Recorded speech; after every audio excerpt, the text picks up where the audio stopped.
আমি সংক্ষিপ্ত একটি ঘটনা বলে, এই ঘটনাটি 2 দিন আগের ঘটনা, সংক্ষিপ্ত একটা ঘটনা বলে আমার বক্তব্য শেষ করব, কারণ সময় চলে যাচ্ছে, আপনাদেরও কাজ আছে, যেতে হবে। ঘটনাটি হচ্ছে, আপনাদের একটি নামের সাথে মনে হয় আপনারা সবাই না হলেও বেশ কিছু মানুষ পরিচিত আছেন। ফাতেমা নামে একটি নাম। এই মেয়েটি আমার আম্মার সাথে জেলেও ছিলেন।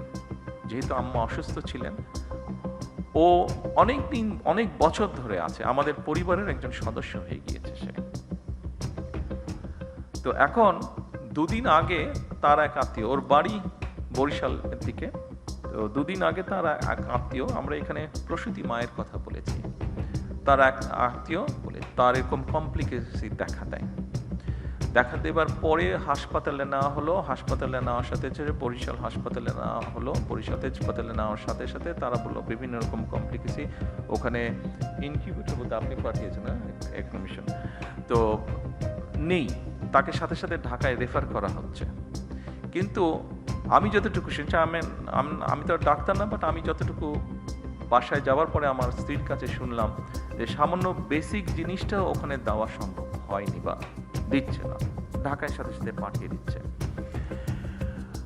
কিন্তু ফাতেমা স্বাভাবিকভাবে আমার ওয়াইফকে বলেছে, উনিও 2-1 সাথে কথা বলেছেন, সেই জন্য ফাতেমা সেই আত্মীয় খুব স্বাভাবিকভাবে বেটার চিকিৎসা পেয়ে গিয়েছে।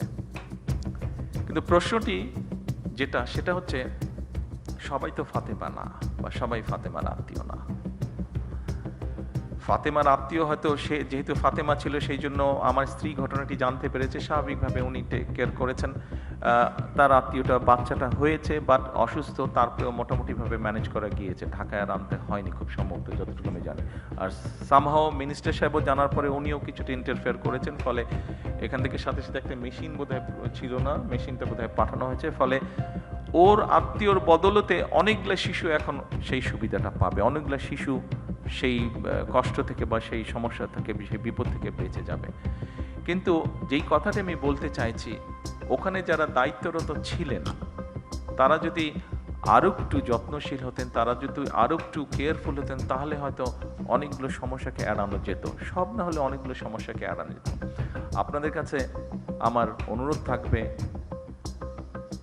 এই দেশের একজন নাগরিক হিসাবে আমাদেরকে সাহায্য করুন, সরকারকে সাহায্য করুন, যেন আমরা কাউকে ফাতেমার আত্মীয় হওয়ার প্রয়োজন হবে না, যে কোনো মানুষ যাতে মিনিমাম হলেও চিকিৎসার সুবিধা দিতে পারেন।